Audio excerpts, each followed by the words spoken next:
ராதே கிருஷ்ணா. ஜெயதேவன் ஒரு கூலி தொழிலாளி.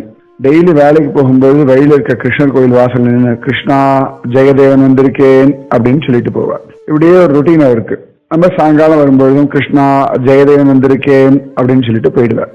ஒரு நாள் அவர் இப்படி போகும்பொழுது ஆக்சிடென்ட் ஆயிடுறது. அவர் கொண்டு ஹாஸ்பிட்டல் அட்மிட் பண்ணிடுறார். நினைவு திரும்பும்போது அந்த சமயம் கரெக்டா ஒரு கோவில நின்று கிருஷ்ணனை பார்த்து கிருஷ்ணா ஜெயதேவன் வந்திருக்கேன்னு சொல்லணும். அப்போ ஒரு குரல் கேட்கறது, ஜெயதேவா கிருஷ்ணன் வந்திருக்கேன்டா அப்படின்னு. தூக்கி வாரி போடுறது. பார்க்கிற நேர பகவான் கிருஷ்ணன் நிக்கிறான். அப்ப ஜெயதேவன் கேட்கிறார், நீயா கிருஷ்ணான்?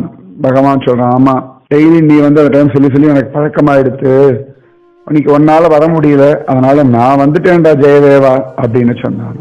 அப்ப அதே போல பகவான் உனக்கும் உண்டு. அந்த கிருஷ்ணன் உன்கிட்ட பேச மாட்டானான்னு, உன்னை தேடி வரமாட்டானான்னு, சத்தியமா வருவான். பார்த்துட்டே இரேன். ராதே கிருஷ்ணா.